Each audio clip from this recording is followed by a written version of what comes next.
안녕하세요. AI, 인공지능에 투자하고 싶은데, 어디서부터 시작해야 할지 좀 막막하신가요? 오늘 저희가 그 길을 좀 더 명확하게 밝혀드릴까 합니다. 특히 요즘 많은 분들이 관심을 가지시는 상장 지수 펀드, ETF를 통해서 말이죠. AI가 세상을 바꾸고 있다는 건 이제 뭐 누구나 아는 사실이고 자연스럽게 투자 기회를 찾는 분들도 정말 많아졌어요. 네, 맞아요. 그런데 어떤 기업이 진짜 AI 수혜주일까? 이걸 하나하나 고르기가 참 어렵잖아요. 쉽지 않죠. 그래서 여러 AI 관련 기업들을 한 바구니에 이렇게 쑥 담은 ETF가 아주 매력적인 대안으로 떠오르고 있습니다. 네. 오늘은 그중에서도 특히 좀 눈여겨볼 만한 세 가지 ETF, VGT, SOX, 그리고 VOOG, 이 세 가지를 집중적으로 파헤쳐 보려고 합니다. 네, 흥미로운 ETF들이죠. 각각 어떤 전략을 가지고 있고 또 여러분의 투자 목표와는 어떻게 연결될 수 있을지, 그리고 어떤 점들을 좀 신중하게 고려해야 하는지 속 시원하게 이야기 나눠보겠습니다. 준비되셨다면 지금 바로 시작해볼까요? 네, 좋습니다. 그 AI 투자는요, 이제 단순히 소프트웨어 회사에 투자하는 것 이상으로 범위가 훨씬 넓어졌습니다. 그런가요? 네, 엔비디아나 브로드컴처럼 AI 연산의 핵심인 칩을 설계하는 기업부터 시작해서요. 아마존, 마이크로소프트, 구글의 알파벳, 오라클 같은 이런 클라우드 서비스 거인들 있잖아요. 네네, 클라우드 공룡들. 그리고 이 칩을 또 실제로 만들어내는 TSMC나 인텔, 그리고 또 그 생산에 필요한 장비를 공급하는 ASML 같은 회사들까지. 오, 정말 다양하죠? 와, 듣고 보니 정말 생태계가 복잡하네요. 복잡하고 광범위한 AI 관련 기업들을 좀 더 쉽게, 포괄적으로 담아낼 수 있는 그런 방법 중 하나가 되는 거죠. 그렇군요. 정말 다양한 기업들이 막 얽혀있네요. 그럼 첫 번째 주자부터 한번 만나보죠. 벵가드 정보기술 ETF, 티커는 VGT입니다. 네, VGT. 이름만 들어서는 그냥 일반적인 기술주 ETF 같은데요. 근데 최근에 이 ETF에 뭔가 좀 주목할 만한 변화가 있었다면서요? 맞습니다. VGT는 전통적으로 기술 섹터 전반의 성과를 따라가는 ETF인데요. 최근 몇 년 사이 특히 그 AI 열풍과 맞물려서 그 내용이 아주 흥미롭게 변하고 있습니다. 오, 어떻게 변했나요? 무엇보다도 엔비디아, 마이크로소프트, 애플, 브로드컴, 오라클 등 소위 10대 거대 기술주, 그 10 타이탄즈라고 불리는 상위 10개 종목의 주가가 크게 오르면서요. 이들의 비중이 펀드 전체 자산의 약 57.8%까지 치솟았어요. 우와, 57.8%면 거의 60% 가까이. 상당한 집중 투자 형태가 된 거네요. 네, 그렇죠. 여기서 근데 더 흥미로운 지점은요. 과거의 기술 섹터라고 하면 보통 소프트웨어나 인터넷 서비스를 떠올렸잖아요. 네, 보통 그렇죠. 근데 이제는 무게중심이 좀 달라졌다는 겁니다. 엔비디아나 브로드컴 같은 이런 AI 칩 설계 기업들의 약진 덕분에 반도체, 관련 소재, 하드웨어 기업들의 비중이 눈에 띄게 커졌어요. 반도체 하드웨어 쪽이요? 네, 지금 VGT 포트폴리오를 이렇게 들여다보면 이들 반도체 및 하드웨어 관련 산업과 전자장비 및 부품 분야가 기술 섹터 전체의 절반 이상을 차지할 정도입니다. 와, 그러니까 VGT에 투자하면 기술 섹터 전반에 투자하는 셈이면서도 동시에 현재 AI 시대를 이끄는 핵심 동력인 반도체와 하드웨어 기업들에도 상당한 비중으로 투자하게 된다는 거군요. 정확합니다. 단순히 기술주 펀드라고만 생각했는데 그 속살은 AI 인프라에 훨씬 더 가까워지고 있는 거네요. 네, 그런 해석이 가능하죠. 게다가 운용보수가 0.09%라니 이건 정말 매력적인데요. 거의 업계 최저 수준 아닌가요? 네, 맞습니다. 0.09%면 ETF 중에서도 상당히 맞은편에 속합니다. 특히 막 종목을 사고 파는 액티브 펀드들이 1% 넘는 보수를 받는 경우도 흔하다는 점을 생각하면 비용 측면에서 아주 큰 장점이죠. 그렇죠. 장기 투자하면 무시 못하죠. 수익률은 어땠나요? 지난 5년간 총 수익률은 한 151% 정도 나왔는데요. 151%? 네, 같은 기간 S&P 500 지수와 거의 비슷한 성과를 보였습니다. 그러니까 시장 전체의 흐름을 따라가면서 기술주, 특히 AI 하드웨어 쪽에 좀 비중을 두고 싶을 때 고려해 볼 만한 그런 선택지입니다. 알겠습니다. VUGT는 넓은 기술 분야를 커버하면서도 AI 하드웨어 비중이 높아진 저비용 ETF라는 점 기록해 두겠습니다. 자, 그런데 만약 AI 시대의 핵심은 뭐니 뭐니 해도 반도체다. 다른 건 몰라도 반도체는 확실하다. 이렇게 확신하는 분들이라면 VGT만으로는 좀 아쉬울 수도 있겠어요. 네, 그럴 수 있죠. 이런 분들을 위한 ETF도 당연히 있겠죠? 바로 그런 분들을 위해 설계된 ETF가 있습니다. 아이쉐어즈 반도체 ETF, 티커는 SOXX입니다. SOXX? 네, 이름 그대로 반도체 산업에 그야말로 몰빵하는 ETF라고 할 수 있죠. 몰빵이요? 네, AI 혁명의 가장 직접적인 수혜를 입는 분야가 반도체라고 믿는 투자자들에게는 아주 적합한 상품입니다. 몰빵이라는 표현이 확 와닿네요. 그만큼 집중도가 높다는 뜻이겠죠? 성과는 어땠나요? 집중 투자인 만큼 좀 변동성도 크지 않았을까 싶은데요? 아, 맞습니다. 집중 투자는 높은 수익률을 가져다 주기도 하지만 그만큼 위험도 따르죠. 실제로 SOXX의 지난 5년간 총 수익률은 무려 184%에 달합니다. 와, 184%요? VGT보다 훨씬 높네요. 네, 앞서 살펴본 VGT의 151%나 S&P 500의 151%를 훨씬 뛰어넘는 정말 놀라운 성과입니다. 하지만 말씀하신 대로 반도체 산업 자체가 경기에 좀 민감하고 기술 변화 속도가 워낙 빨라서 변동성이 크다는 점은 분명히 인지해야 합니다. 그렇죠. 높은 수익률 뒤에는 그만큼의 부침이 있었던 거죠. 184%라니 정말 대단하네요. 그만큼 위험을 감수한 보상이 컸다는 거군요. 대신 운용도수는 VGT보다 좀 높겠네요, 아무래도. 네, 맞아요.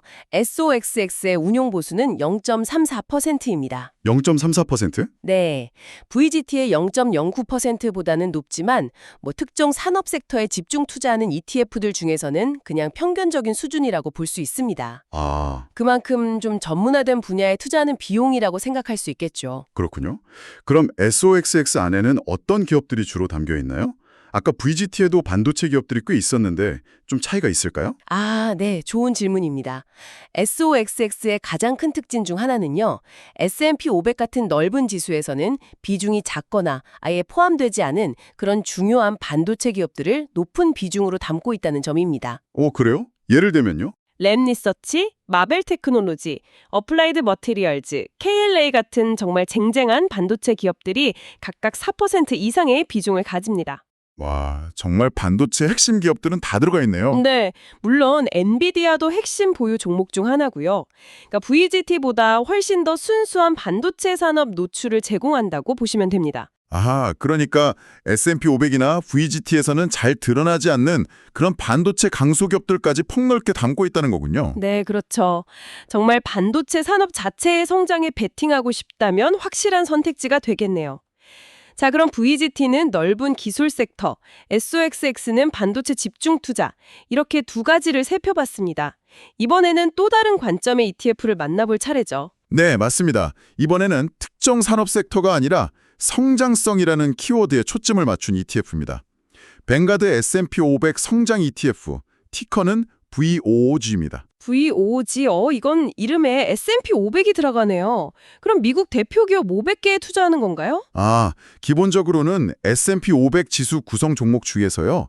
성장주의 특성을 가진 기업들만 골라서 투자하는 ETF입니다. 아, 성장주만요? 네, S&P 500 전체에 투자하는 것이 아니라 그 안에서 성장 잠재력이 높다고 평가되는 기업들에 집중하는 거죠. 상대적으로 좀 안정적이지만 성장 속도가 둔화된 가치주들은 제외하고요. 성장주와 가치주를 구분해서 성장주에만 투자한다. 흥미로운데요.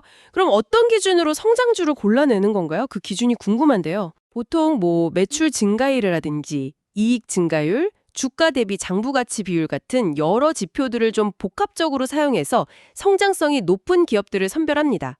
이런 기업들은 보통 벌어들인 이익을 배당으로 나눠주기보다는 연구개발이나 사업 확장에 재투자하는 경향이 강하죠. 아, 미래를 보고 계속 투자하는 기업들. 네.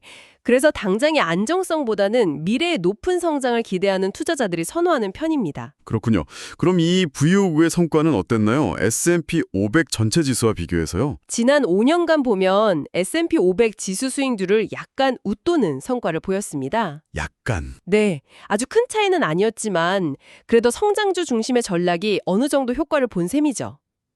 만약 앞으로도 소수의 거대 기술주들이 계속해서 시장 전체의 상승을 이끌어간다면 VOG가 향후 5년간 S&P 500 지수를 능가할 가능성도 충분히 있습니다. 오, 왜죠? 실제로 현재 VOG 포트폴리오의 약 55% 정도가 앞서 언급했던 그 10대 거대 기술주들로 채워져 있거든요. 아, 그러니까 특정 섹터에 얽매이지 않고 그냥 성장이라는 테마로 따라갔는데 결과적으로 시장 주도주, 특히 기술주에 자연스럽게 높은 비중으로 투자하게 되는 그런 효과가 있다는 거네요. 네, 맞습니다. 그럼 AI 관련 노출도 상당하겠고요. 그렇죠. 상당 부분 노출된다고 볼 수 있죠. 게다가 운용 보수가 0.07%라고요? 이건 오늘 본 세 가지 ETF 중에 가장 낮은데요. 맞습니다. 0.07%면 거의 최저 수준이죠. 와, 만약에 1만 달러를 투자한다고 가정하면 연간 운용 보수가 7달러에 불과한 셈입니다. 비용 부율성 면에서는 정말 탁월하다고 할 수 있습니다. 야, 자, 그럼 정리해보죠.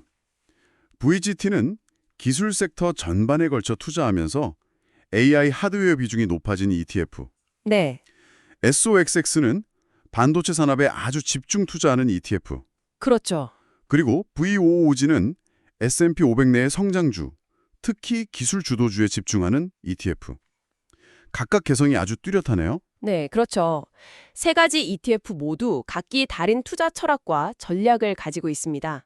하지만 흥미로운 공통점도 있어요. 아, 공통점이요? 네, 바로 세 ETF 모두 엔비디아를 주요 보유 종목으로 상당히 높은 비중으로 담고 있다는 점입니다. 아, 결국 다 엔비디아는 많이 가지고 있군요. 네, 이게 현재 AI 시장을 이끌고 있는 가장 핵심적인 기업에 대한 노출을 제공한다는 의미가 되죠. 결국 어떤 ETF를 선택하던 현재 AI 분야의 선두주자들, 특히 엔비디아에는 상당 부분 투자하게 된다는 거군요. 네, 그렇다면 이 ETF들은 이미 검증된 현재 시장을 이끄는 기업들을 중심으로 포트폴리오를 구성하고 싶은 분들에게 적합하겠네요. 정확합니다. 하지만 이걸 반대로 생각하면요. 아직 시장에 잘 알려지지 않았거나 새롭게 떠오르는 그런 혁신적인 AI 스타트업, 그러니까 미래의 넥스트 엔비디아를 발굴하고 싶은 투자자에게는 이들 ETF가 최선의 선택이 아닐 수도 있습니다. 아, 왜냐하면 주로 이미 큰 대형주 위주니까. 네, 주로 이미 규모가 큰 대형주 중심으로 구성되어 있기 때문이죠. 여기서 또 한 가지 중요한 점을 짚고 넘어가야 할 것 같아요. 바로 그 중복 투자의 위험성입니다. 아, 네, 아주 중요하죠. 예를 들어 제가 이미 엔비디아 주식을 꽤 많이 가지고 있다고 해보죠. 그런데 추가로 VGT나 SOX에 투자하거나 혹은 그냥 S&P 500 지수 추종 펀드에만 투자를 해도 제가 생각했던 것보다 훨씬 더 많은 돈이 엔비디아에 쏠리게 될 수 있다는 거잖아요. 네, 맞습니다. 그 점은 반드시 유의해야 합니다. S&P 500 지수 내에서도 엔비디아의 비중이 최근에 급격히 높아져서요. 지금 약 7%를 넘나드는 수준입니다. 7%, 꽤 높네요. 네, 만약 S&P 500 펀드에 1만 달러를 투자했다면 그중 약 720달러는 자동으로 엔비디아에 투자되는 셈이죠. 헉, 여기에 개별 주식 투자나 VGT, SOXX 같은 ETF 투자가 더해지면 특정 종목에 대한 집중도가 과도하게 높아질 수 있습니다. 아, 그래서 자신의 전체 포트폴리오 관점에서 총 노출 비중을 주기적으로 점검하는 것이 아주 중요합니다. 포트폴리오 전체를 보고 특정 종목 쏠림 현상을 경계해야 한다는 말씀이시군요. 알겠습니다. 그런데 또 다른 시각도 있을 것 같아요. 지금 시장을 주도하는 기업들이 너무 눈에 잘 띈다는 이유만으로 투자를 꺼리는 것도 어쩌면 기회를 놓치는 걸까요? 충분히 그럴 수 있습니다. 현재 시장을 이끄는 거대 기술 기업들, 아까 말한 텐 타이튼스 같은 회사들이 AI 분야에 정말 막대한 자금을 쏟아붓고 있거든요. 그렇죠. 그리고 그 자금의 상당 부분이 결국 엔비디아 같은 칩 설계 회사, TSMC 같은 파운드리 회사, ASML 같은 장비 회사 등 반도체 산업과 관련 하드웨어, 인프라 기업으로 흘러들어가는 구조입니다. 아, 돈이 도는군요. 네, 이런 선순환 구조는 이들 선도 기업들이 경쟁사보다 더 많은 연구개발 투자를 가능하게 하고 기술 격차를 더욱 벌릴 수 있는 원동력이 됩니다. 규모의 경제와 기술적 혜자가 점점 더 견고해지는 거죠.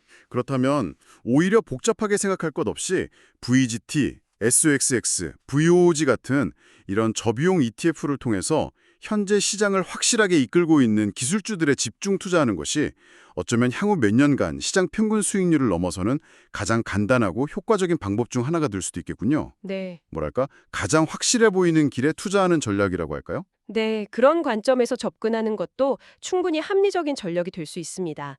특히 장기적인 관점에서 기술 혁신을 주도하는 기업들의 성장에 동참하고 싶지만 개별 종목 선택에 대한 부담을 좀 덜고 싶을 때 아주 매력적인 방법입니다. 오늘 저희는 AI 투자 방법의 하나로 VUGT, SOXX, VOOG라는 세 가지 대표적인 ETF를 깊이 있게 살펴봤습니다. 네. 각각 기술 섹터 전반, 반도체 집중, S&P 500 성장주 집중이라는 뚜렷한 특징과 장단점을 가지고 있었죠. 운용 보수와 과거 성과, 그리고 핵심 보유 종목까지 꼼꼼히 비교해봤습니다. 핵심은 이 ETF들이 현재 AI 시장을 주도하는 대형 우량주에 대한 효과적인 투자 수단을 제공한다는 점. 하지만 투자 시에는 포트폴리오 전체의 중복 노출 위험을 반드시 고려해야 한다는 점이었습니다. 네, 맞습니다. 오늘 나눈 이야기들이 여러분께서 각자의 투자 목표와 또 위험 감수 능력에 맞춰서 AI 관련 투자 전략을 세우시는데 조금이나마 도움이 되었기를 바랍니다. 각 ETF의 특성을 잘 이해하고 자신의 투자 철학과 맞춰보는 과정이 중요합니다. 마지막으로 여러분께 생각해볼 질문 하나를 던지며 마무리할까 합니다. 오늘 우리가 집중적으로 살펴본 ETF들은 공통적으로 현재 AI 시장을 지배하고 있는 검증된 리더들, 소위 거인들에 크게 의존하는 경향이 있습니다. 네, 그렇죠. 그렇다면 이러한 집중적인 접근 방식이 혹시 우리가 아직 상상하지 못하는 미래의 AI 혁신, 예를 들어 완전히 새로운 방식의 AI 기술이나 예상치 못한 분야에서 등장할 게임 체인저를 놓치게 만들 가능성은 없을까요? 생각해볼 문제네요. 현재의 확실성에 투자하는 것과 미래의 불확실성에 대비하는 것 사이에서 어떻게 균형점을 찾아야 할지 이 질문에 대한 답을 스스로 찾아가는 과정도 흥미로운 투자 여정이 될 것입니다. 오늘 이야기는 여기까지입니다. 다음 시간에 더욱 흥미롭고 유익한 주제로 다시 찾아뵙겠습니다.